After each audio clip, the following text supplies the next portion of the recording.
Bonjour et bienvenue dans cette vidéo qui va traiter de l'école du savoir-vivre. Oui, parce qu'en vérité, on a parlé de l'école et de la culture qui permet plus tard de savoir vivre, c'est-à-dire trouver un métier. Non, non, non, c'est pas ça. En fait, à l'école du savoir-vivre, qu'est-ce que c'est? Eh bien, c'est un système social d'organisation qui regroupe politesse, d'accord, d'action.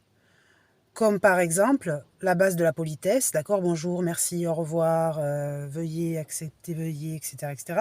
L'invitation, comment inviter? Qu'est-ce que inviter?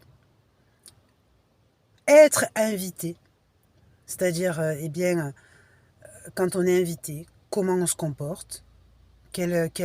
Pour qui, par qui, pourquoi, d'accord?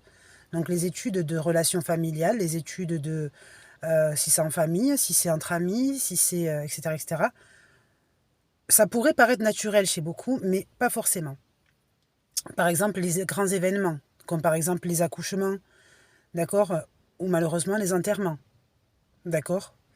Euh, Qu'est-ce qu'on fait, d'accord, si on sait qu'une personne qui vient d'accoucher, qu'on connaît et qu'on estime, d'accord, eh bien, est-ce qu'on fait un petit cadeau? Quelle sorte de cadeau? Qu'est-ce qu'un cadeau? Pourquoi? À quoi sert le cadeau dans la société?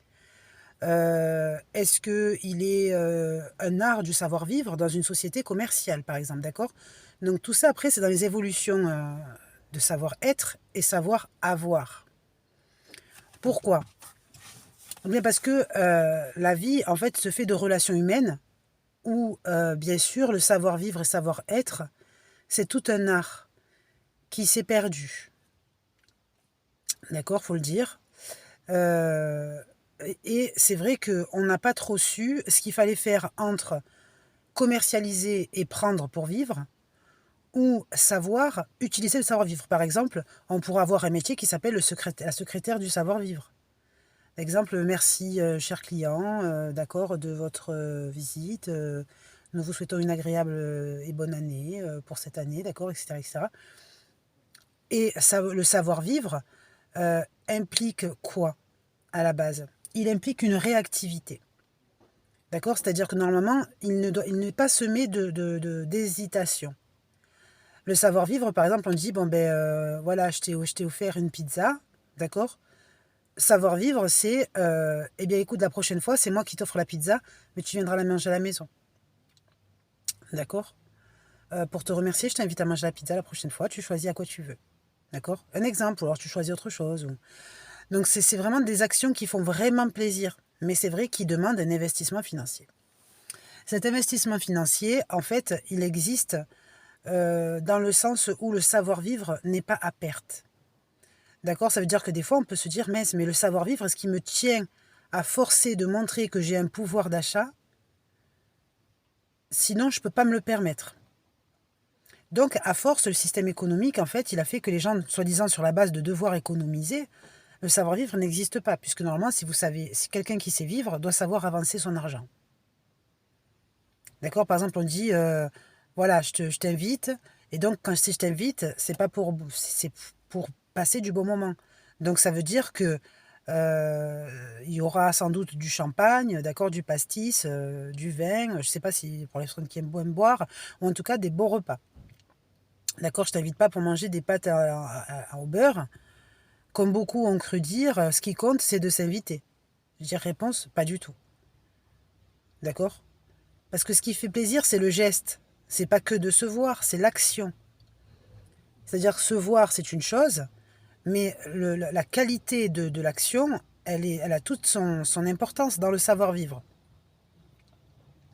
Alors après, c'est vrai qu'il y a des personnes qui, de ce savoir-vivre, eh bien, en demandent des remerciements éternels. Ça existe. D'accord. Par exemple, on dit grâce à moi, tu as fait ça, grâce à moi, tu as ça, grâce à moi, et tu dois être reconnaissant.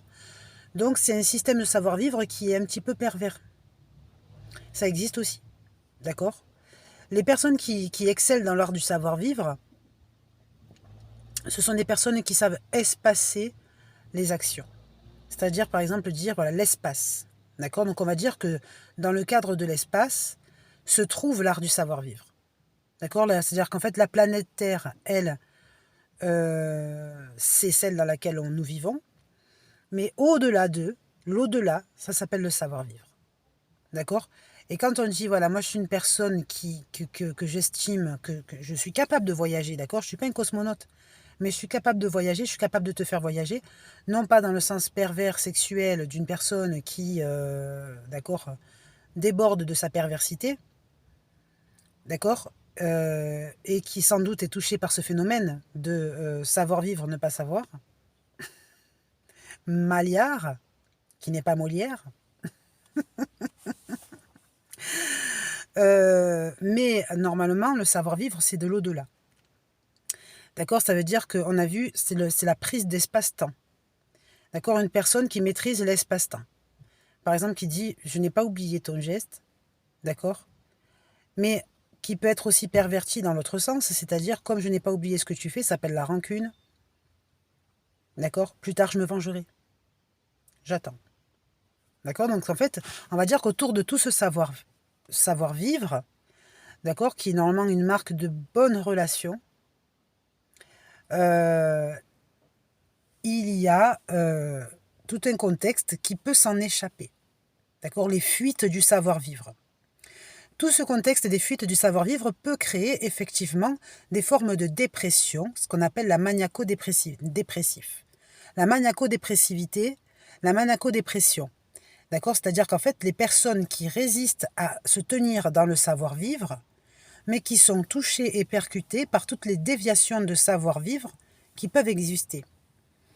D'accord? Ça veut dire, par exemple, la personne n'a plus confiance en elle ou s'éloigne de la société, ne sait plus... en fait, exprime une angoisse, une peur à ce que chacun puisse encore lui demander ce que veut dire le savoir-vivre. D'accord? Et ça, c'est le phénomène de la transformation des temps et des époques. C'est vrai que de nos jours, on n'a plus du tout le même système, la même façon de faire. Par exemple, avant, on s'envoyait des cartes postales. Maintenant, on s'envoie des mails. D'accord? Pour se souhaiter la bonne année, par exemple. Avant, on allait, je sais pas moi, avant, on n'était pas au téléphone toute la journée. On allait directement voir la personne pour témoigner de l'intérêt. D'accord? Maintenant, on dit coucou, ça va, comment tu vas? Et puis surtout, comme les gens s'ennuient, d'accord, ils ne trouvent plus satisfaction, de joie, etc. Ils appellent juste pour passer le temps. D'accord? Donc on va dire que le savoir vivre, il est devenu rare. Et il est devenu, dans notre époque, eh ben, en fait, quelque chose qui est recherché, mais qui n'est plus compris. D'accord? Il n'est plus compris, ce savoir-vivre. Et à cause de ça, il y a des comportements, donc des troubles du comportement qui se mettent en place dans la société. Donc si on veut rétablir, d'accord, qu'est-ce que l'école du savoir-vivre? L'école du savoir-vivre, c'est tout un art qui permet la reconnaissance de l'existence d'autrui comme étant soi-même. D'accord? C'est-à-dire que à partir du moment où je crois que tu voudrais parce que je voudrais, je le fais. Exemple, je dis, moi, ce que j'aimerais, c'est que dans mon rêve top, qu'on m'invite au restaurant. D'accord? Quelqu'un qui me dise, écoute, voilà, par sympathie, je t'invite au resto. Choisis une personne. Dis, ben donc ton rêve de savoir vivre, si tu le fais, la personne qui va être invitée à un moment donné, elle va dire, c'est une bonne idée. Moi aussi, un jour, je t'inviterai au restaurant et ton rêve s'exauce. Un autre exemple, je dis dans mon savoir-vivre, mon top, ça serait, allez, d'être invité un week-end à dormir à la maison de quelqu'un, d'accord, qui me permette des vacances. Donc, qu'est-ce que tu vas faire? Pense à quelqu'un qui habite un peu loin et qui voudrait un peu habiter dans le sud ou habiter par chez toi. C'est possible, même si tu sous-estimes ta maison. D'accord? Et donc, à partir du moment où tu vas inviter cette personne elle-même va dire un jour, ben moi, je t'inviterai aussi. D'accord? Et donc, ton rêve se réalise à partir de là. Ça veut dire que, en fait, le rêve, la volonté d'un savoir-vivre, à la base, elle se paye sur un phénomène tremplin. D'accord? C'est-à-dire que ça se passe comme ça. Mais si vous rencontrez des personnes qui sont pauvres de savoir-vivre, le phénomène tremplin, il se durcit. D'accord? Ça veut dire qu'il n'y a plus de rebondissement, il y a juste, en fait, un plat sec. C'est pour ça que le savoir-vivre peut faire peur. Quand on voit des personnes qui savent utiliser le savoir-vivre et que, celui qui le reçoit n'en a pas le pouvoir, que ce soit par ordre financier, que ce soit par ordre de présentation, que ce soit par manque d'idées, d'illustration des chemins, et cetera, eh bien, on se retrouve face à, un fracas. D'accord? Donc ça veut dire que l'idéal pour avoir un savoir-vivre, ça serait une société qui a du pouvoir, du potentiel général et qui souvent s'utilise, eh bien, dans les milieux de la haute société. D'accord? C'est pour ça que les milieux de la haute société utilisent ce savoir-vivre car ils en ont la capacité. D'accord? C'est-à-dire qu'ils n'ont pas honte de présenter ce qu'ils ont, ils n'ont pas peur de payer un peu trop et de s'appauvrir à cause de ça, etc., etc. Si maintenant le savoir-vivre est ancré, d'accord, dans la mentalité d'une société, dans la mentalité d'une population, comme par exemple une source d'apprentissage, d'accord, de base, qui permet la relation humaine et donc la volonté de se rencontrer, que ce soit national ou international, à ce moment-là, en fait, je pense qu'il y aurait vraiment une grande transformation des situations.